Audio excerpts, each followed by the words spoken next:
Hi again, welcome to another video, and today I'm working on a Mini. This is a 2005 1.6 Mini Cooper. It's not the supercharged one, it's just the standard 1600. And I'm going to be changing the auxiliary belt, which is down there, which involves taking the engine mount off. I've already got the jack underneath holding the weight of the engine up.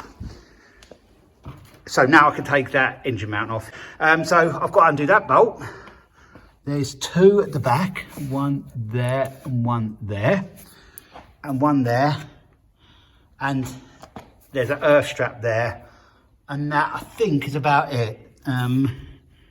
Yeah, I think it is about it. So I can do them off camera because it's just straightforward. When I've got them undone, I'll show you this coming off, and then I'll be to where I need to get to. This hasn't got aircon, so I haven't got to go around the pulley for the aircon. So I'll get to that stage and then I'll be back with you. So now the four bolts are out. There was two like that at the back and two at the front, and there was a nut on there. So now this should lift off. I've just got to finish taking that one that holds the earth strap there.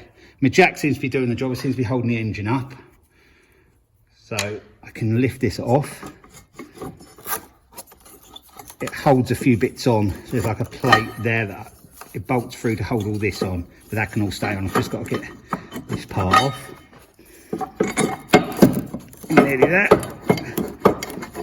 A bit caught up, but yeah, we've done it. So now we can get down in there, which is quite hard for you to see, but I'll see if I can get some better light on it for you.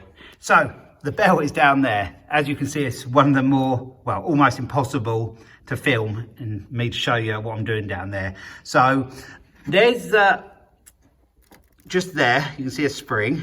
That's a tensioner. And at the front of there, just there, is a little square. And I can get a socket bar in there, a 3/8 one. So I'll use that to take the tension off. And then there's a little hole, try to get you in focus a bit better, just there. And then when that tensioner comes up high enough, I can put a little pin through there, which I've just made. And then I'll hold the tensioner up, and then I can get the new belt on, and we'll see if we can get this on. But it's difficult to show you much of it, so it's a bit of an overview, but you sort of get the gist. And I'll show you the layout of the pulleys because I've done a picture of them. So if you have to do it on the Mini like this, yeah, you can follow that. So there's a belt. It's Febby, decent brand, and there's the numbers for this particular car. So I'll get this fitted.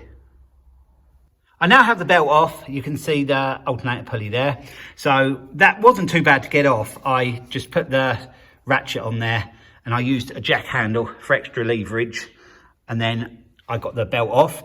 Then I put the jack handle back on, pushed over this way towards the bulkhead of the car as much as I could to get my homemade pin in. You can see, yeah, you can just see it there. Just see it, just there. So that's doing this job. So now I'm going to slip the new belt on just behind there. It's going to be a bit tight. And then I can pull that pin out and it should be tensioned up. Now I can get the mounting back on. So I'll do that off camera because it's almost impossible to film you seeing me do that in there. The new belt is now fitted, as you can see there. It's all tensioned up. This is the pin I made to hold it. It was just a bit of rod and I bent it around like that. And that was a perfect size for it. So that did its job well. So now I'm going to get the engine mount back on and then we'll be done. So now I'm going to get its engine mount back on. So I'm going to put that place like that, get it lined up. Seems to be lined up pretty well. And then I can get the bolts in. But it might be slightly out of line because the engine might have moved since the mount's been off. But we'll see how it goes. I should really do the back ones first. Get them started. I had to cut off there because the two bolts at the back weren't in line. So I had to sort of manhandle the engine around a bit to get them in line. The back two aren't tight yet because I want to get the front ones in before I tighten everything up. But I think these look more in line. So hopefully they go okay. So we'll just get that in there. And if that one starts, we should be all right.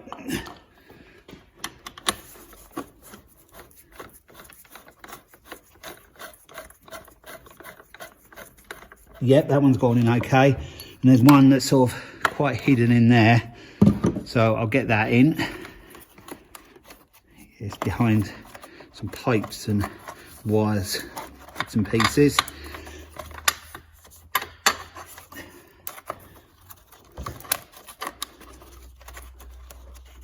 Oh, yep, I've got that in. So just see if that goes in that easy enough.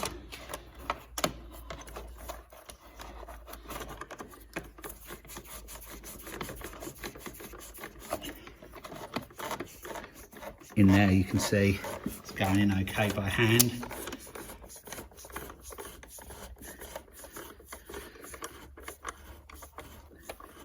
So them two are in and the back two are in. Now the two at the back are in line and the two at the front are in line. This one's easy. And then we have the earth one. Just goes in like that, like that.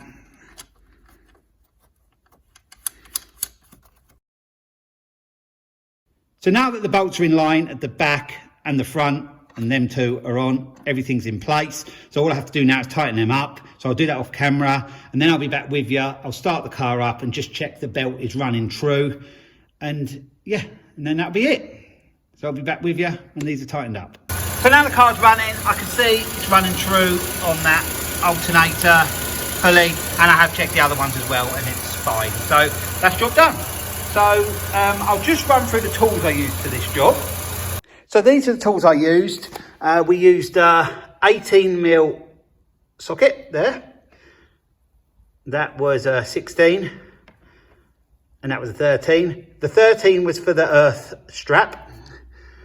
The 16 was for the 2 bolts at the back and the 2 bolts at the front. And the 18 was for that nut on the top.